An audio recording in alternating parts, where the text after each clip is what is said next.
નમસ્કાર,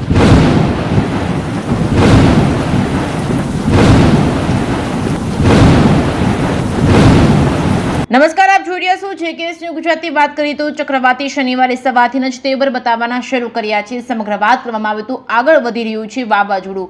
આંધી તોફાન સાથે ગુજરાતમાં આ તારીખે આવશે વાવાઝોડું। દેશમાં વાવાઝોડા સાથે વરસાદનું સંકટ। આજે બંગાળની ખાડીમાં તીવ્ર ચક્રવાત સાથે પડશે વરસાદ। 28 તારીખે ગુજરાત અને મુંબઈમાં ભારે વરસાદ પડવાની આગાહી કરાઈ છે।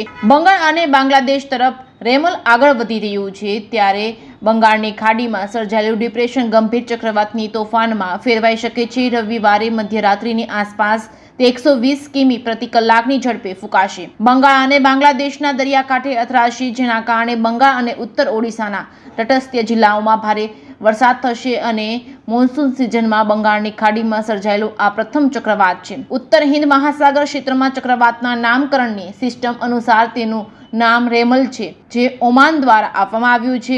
વાવાઝોડાને લઈને મોટી સંખ્યામાં લોકોનું સ્થળાંતર કરવામાં આવ્યું છે તથા રાહત અને બચાવ ટુકડીઓની તૈનાત કરવામાં આવી છે। દેશમાં વાવાઝોડા સાથે ભારે વરસાદનું સંકટ મંડરાઈ રહ્યું છે। બંગાળની ખાડીમાં ચક્રવાત આગળ વધી રહ્યું છે, ત્યારે બંગાળની ખાડીમાં તીવ્ર ચક્રવાત બાદ ધોધમાર વરસાદ આવશે।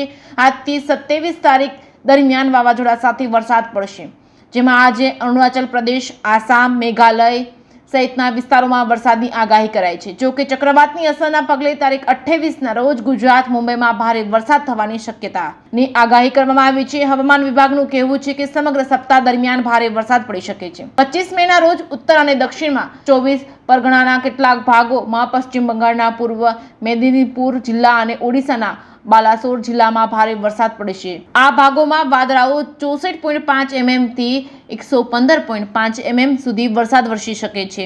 દેશમાં વાવાઝોડા સાથે ભારે વરસાદનું સંકટ ઘેરાઈ રહ્યું છે। બંગાળની ખાડીમાં ચક્રવાત આગળ વધી રહ્યું છે, જેના કારણે બંગાળની ખાડીમાં તીવ્ર ચક્રવાત બાદ વરસાદ થશે। તારીખ 23 થી 27 તારીખ દરમિયાન વાવાઝોડા સાથે વરસાદ થશે। આજે અરુણાચલ પ્રદેશ, આસામ, મેઘાલય, મિઝોરમમાં વરસાદ પડશે, તો દક્ષિણ ભારતના રાજ્યોમાં પણ ભારે પવન સાથે વરસાદની શક્યતા છે। ખાસ કરીને તારીખ 28ના રોજ ગુજરાત અને મુંબઈમાં ભારે વરસાદની આગાહી કરવામાં આવી છે। આ વચ્ચે ગુજરાતના હવામાન શાસ્ત્રી આંબાલાલ પટેલની પણ આગાહી કરવામાં આવી છે। આગાહીકાર આંબાલાલ પટેલની વરસાદની આગાહીને લઈને આંબાલાલ પટેલે આગાહી કરતા કહ્યું હતું કે તારીખ 26 મે થી 4 જૂન વચ્ચે ગાજવીજ સાથે આંધી વંટોળની શક્યતા છે।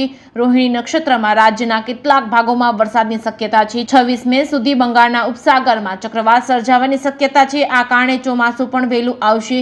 25 થી 28 મે સુધી દક્ષિણ ભારતમાં ચોમાસું આવવાની શક્યતા છે। અરબ સાગરના ભેજના કારણે દેશ સહિત ગુજરાતમાં વરસાદ રહેશે। ગુજરાતમાં 7 થી 14 જૂન વચ્ચે ચોમાસું આવવાની શક્યતા છે। બંગાળની ખાડીમાં એક ગંભીર ચક્રવાત તોફાન રેમલ બની રહ્યું છે, ત્યારે હવામાન વિભાગના લેટેસ્ટ અપડેટ અનુસાર રેમલ ટકરાશે તો 120 કિમીની ઝડપે પવન ફૂંકાશે। રેમલ વાવાઝોડું આવતીકાલે પશ્ચિમ બંગાળના કાંઠે ટકરાશે, જેની અસર ગુજરાતમાં પણ જોવા મળશે। ચક્રવાતની અસરના પગલે 28 તારીખે ગુજરાત, મુંબઈમાં ભારે વરસાદ થવાની આગાહી કરવામાં આવી છે। ગુજરાતભરના ન્યૂઝ નિહાળો ફક્ત આંગળીના ટેરવે। આજે જ અમારી જેકેએસ ન્યૂઝની યુટ્યુબ ચેનલને સબસ્ક્રાઇબ કરો, શેર કરો અને બેલ આઇકન દબાવવાનું ભૂલશો નહીં, કેમ કે આપને પળે પળની ખબર મળતી રહે। તેમજ અમારા ફેસબુક પેજને લાઇક કરો, ફોલો કરવાનું ભૂલશો નહીં।